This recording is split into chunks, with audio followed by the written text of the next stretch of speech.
Well, let's have some fun with some coasters today, and I'm going to try out something that I saw on Facebook, on a quick Facebook video by a YouTuber, I think called Mixed Media Girl. Anyway, I loved the idea, so I thought I'm going to have a go at it. Now, I needed some new coaster molds, so I sent off for these with Let's Resin, and that's given me 1, 2, 3, 4, 5. There's 5 coasters in that one.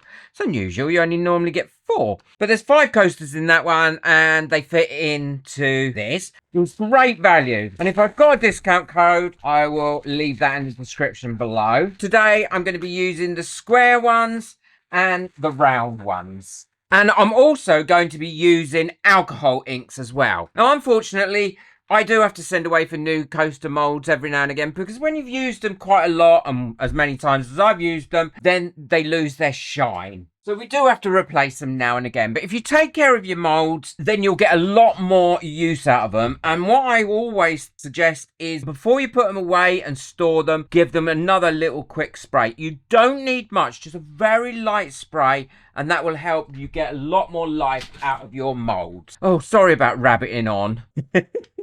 Before I even start. So I'm going to spread out my molds like this to start with, getting ready. And before I go ahead and put my colorant on them, which I saw in that video. Now I'm going to be using the Let's Resin alcohol inks for this. I've had no problems with fading at all. They really are color fast so well. And I've got the 26-piece set.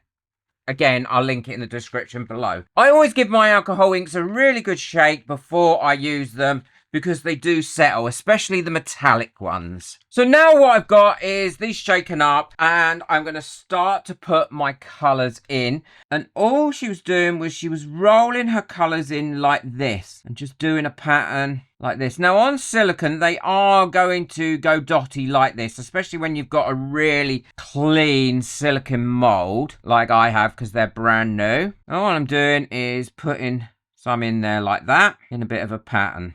And then adding some different colours to them directly on. I'm also going to add a bit of coffee in here as well. Now, this was recommended to me by Claire Holloway, because I always said, oh, I'm not sure I like the coffee colour. And she said, but use sparingly. It really gives a great result. So that's what I'm doing. And then I want a lighter colour somewhere, so perhaps a blue of some sort. And I always used to use the Pinata alcohol inks. Now, I know a lot of people use them, but I personally had problems with them fading really quickly, where I don't have that with these. Okay, so now I've got all my little dots in there. What I'm going to do is something similar with these round ones with the same sort of colours. And then I'll show you what the next stage is. For some reason, these ones on this mold are actually staying in place as opposed to going into dots. I'm not sure why. Maybe it's a slightly different mold, or maybe I'm using a slightly different technique. Who knows? Let's see if it'll do it with the other colours. No, it's more doing it with that blue. And now it's going dotty with these ones. Maybe the blue is a little bit drier. I don't know. Now, I'm not putting any of the white sinker in these. I'm not sure if I already said that, because I don't think it needs it. And I think that'll just give a lot of white dots to the end. How funny is that? There's only that blue one that was sticking to it. Anyone knows why? Let me know in the comments. I'd love to know why that is, that the blue one is sticking to it, but these ones aren't. And now I'm going to let some of the alcohol evaporate off those colours for a little while. For about 5 minutes. So now I've got the alcohol has evaporated off these a little bit. I'm using a micro brush now, and actually these are sticking to this mold a lot better. I don't know if it's going to make any difference having the dots or going round it like this, but we will see.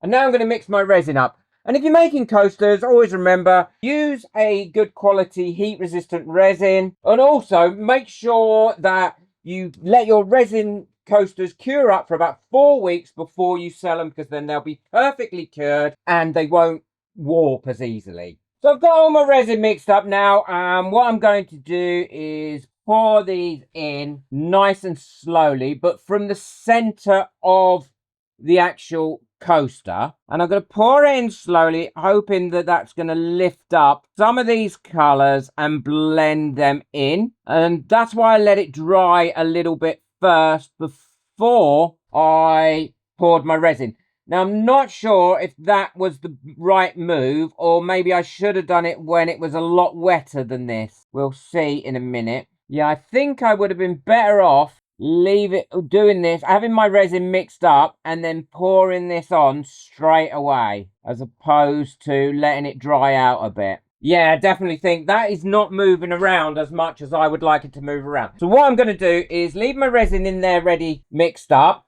And I'm going to wipe these out and then put it in fresh in these ones so we can do a comparison. All I'm going to use to wipe this out with is a baby wipe. And that'll get rid of that lovely and quickly. And I didn't use much ink, so I haven't wasted much. So they're all cleaned out and they're dry now. I can put my alcohol inks back in. And all I'm going to do is a very similar pattern as I did before, but this time I'm not going to let it dry before I put my resin in, so it spreads out a lot more. There we go. So I've got that in and that's all still nice and wet. And now what I'm going to do is again pour my resin in from the middle and let that do its thing. Oh yeah, it's definitely moving those colours now, which it didn't before because they dried up. I have no idea how it's going to work with the square and the straight sides as opposed to the round. So far it's making a really pretty pattern. I'm not going to put this in a curing machine or anything like that to let it cure. I am only going to let it cure naturally in these molds. I love the way it's taken it to the side, it's spread it out, and now it's bringing it back in. And without a sinker, it will probably stay on this surface. It's making like fractals all the way through. Whether they'll stay or not, I don't know. I doubt it. But we will see. But that's a lot more. I love that. Not sure that this is going to work. But it's a good comparison. And if it saves you having to try it out, then that's a great win for me. What I'll do is I'm going to go over this with a long neck lighter. That should be fine because that alcohol is now not sitting directly on the top. It's in the resin, and I'm going to burst these bubbles. Always a long neck lighter, don't forget. Never a torch. You don't want to be burning your molds. And then I'll leave that about 5 minutes, and then I'll go over it again and burst any bubbles that have come up. These are all cured now, and I just showed them to my son, and he said, oh, these ones look really cool. I love these. What happened here? Did you drop something in them? Because that's what it looks like. So I think the ones where we left it and it was really nice and wet, that has worked out well. I'm not sure these ones have. So let's take these out. Although the pan has come out on them, I suppose they're a bit of fun. But they're not looking nowhere near as pretty as I expected them to look. So letting it dry out is not the way to go. But these ones, I think, are looking awesome. Look at that. Now, because we got a lot of transparency in this as well, we're not really going to see what it looks like perfectly until we put a backing on them. I love the way that it's made like a little fractal in the middle. So what I'm going to do is get some felt and back these with some felt, and then I can show you what they look like. So I've got my felt here, and as you know, if you've been watching my videos, I use the self-adhesive felt. It works brilliantly. It is very permanent on here, sticks to the resin amazingly, and it is so easy to use. So all I'm going to do is take the backing off and roughly at the moment line these up like that, and then taking a sharp knife I can divide these up really easily, and then all I do is take my sharp knife like this and trim right up to that edge. And that'll trim these off really, really well. Finishes off your coasters brilliantly, but also it gives it a great finish here, and it makes them very much non-slip. And look how, I think that is stunning.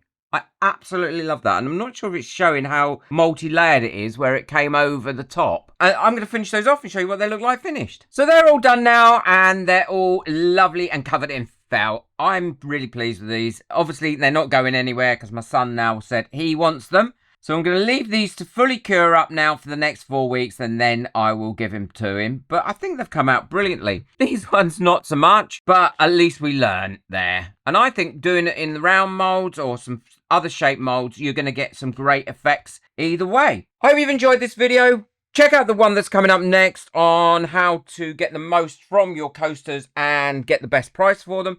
Boot the like button, hit the subscribe button, but most of all, enjoy your resin. Take care. Bye.